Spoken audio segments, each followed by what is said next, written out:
Now, Joel Embiid is the trending topic right now, and it's based on this podcast. Embiid decides to basically talk about all the things that happened in his career, like if he never got hurt, he would be the GOAT, how he's the most hated player in the NBA, and, how if I shot 5 for 20 in the game, we're going to get blown out, which is true, right? That is a lot of truth to it.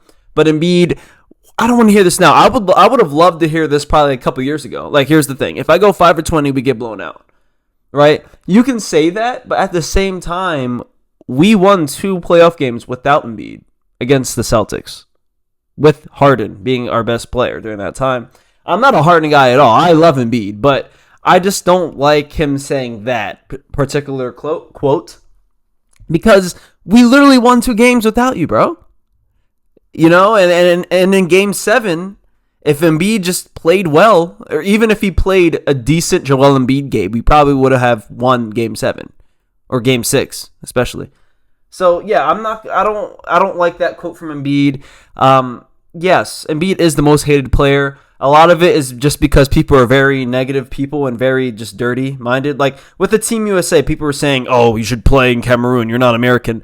Come on, why do we care? Like, I know Sixers fans are not like that. Like, we understand. Like, we're happy to see Embiid playing on Team USA. Happy to see him playing with players who are winners, right? So we can learn how to prep for games and how they prep for games. Especially with LeBron James. Like, he's literally playing with LeBron, guys. Like, he's learning. He's probably learning a lot. So, yeah, in that aspect, like, I think us fans, we understand. But there's a lot of, the other fan base that like to hate on Embiid, discredit him just because Jokic plays in Serbia. There's a difference. I don't think did Jokic go to college in the USA? I don't know. I don't think he did. So, yeah, that's the difference. You can't compare them on that. Hakeem Olajuwon played for Team USA. So this not give Embiid that hate. I'm happy that he's playing on Team USA. In the last 3 games he's played, he's been a top 3 player on the team. Best defensive player. Plus minus has been the best. Him and LeBron and Curry. That's the big 3 right there. So yeah, man, I think the hate is just ignorant people. And the people who love Embiid, they're very, very diehard Philly fans, honestly.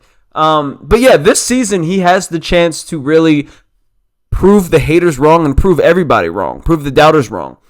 We really need him to have a fully healthy season. He always talks about it, and that's what he talked about in the podcast as well, how he's always hurt and he just needs luck. And it's true, man. And it's also the workload that he puts in, right? And people will say in the playoffs, like, oh, he's not a good rebounder. I'm telling you, Embiid is probably one of the best rebounders in the league. It's just his leg. And he's tired. He's doing everything. He was our main vocal point on offense and main vocal point on defense. That's tiring, especially for 48 minutes of a game. It's rough, man. Especially in the playoffs where Embiid was playing 40 minutes on one leg. You can't expect this guy to dive for rebounds, hustle for plays, and he was doing that. But you just can't. And that was the first round of the playoffs. There was no way we were going to make it to the finals last year. So, yeah, man, I am big on Embiid. I'm hopeful for this year because the roster that we have right now is very insane. Especially with the Reggie Jackson pickup. Like, that was just like a little bow on top. But Eric Gordon, a great role player that can shoot deep. Caleb Martin, a great playoff performer who's proven it time and time again. Made it to the finals. We re-signed Kyle Lowry. Last year he was our starter. Now he's going to probably be in a very small role. Probably 10 minutes a game, maybe 15. That's already a great difference. Because Kyle Lowry's so good player, but when it gets to 30 minutes, he's not good for 30 minutes. So, I'm very excited. And of course, Paul George, right? Paul George will be a very important piece to keep Embiid healthy. He's going, Like, just Embiid is not going to have to literally do everything on offense. Paul George is going to be able to catch off the shoot, be able to dribble, drive. Like, imagine if we had Paul George instead of Tobias all these years. Just imagine that. Just imagine. Replace Tobias Harris with Paul George for the last 5 years. You're telling me we're not beating the Celtics, in that set in the 7-game series, we would have beaten them 100%. We would have killed the freaking Hawks. Like, I'm just saying, Sixers fans, get ready. That's all I'm gonna say, and that's what I'm gonna end the Embiid talk with. That I don't want to talk about Tyrese Maxey, because Tyrese Maxey this offseason, this guy looked like he gained 20 pounds of pure muscle. Like, what? I'm just gonna say this may be Tyrese Maxey's season, like All-NBA first team level season. And I'm very excited for Maxey. Every year this guy has gotten tremendously better. He's gotten more playoff experience. Literally broke the record of with how many points he had, like 14 points in like 7 seconds. I don't know, but he really just gained a new type of confidence this season. Move it on to this offseason, him gaining like 20 pounds of muscle. Do you guys see this guy's shoulders, man? Tyrese Maxey is going to be bulldozing people in the paint. He looks bigger than Jaylen Brown, and Jaylen Brown's like 6'6".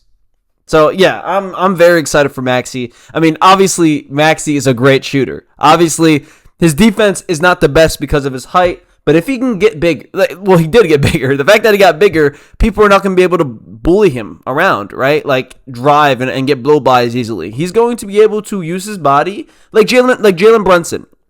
That's the one thing with Brunson where I'll give him credit. He's a big bulldozer body, you know what I mean? So he can kind of force his way into areas or not let people force their way inside of him. Pause. But yeah, and I think Maxey looked into that, and that was always Maxey's weakness. He was just a smaller guard. Yeah, man, I'm I'm very excited to see what Maxey can do.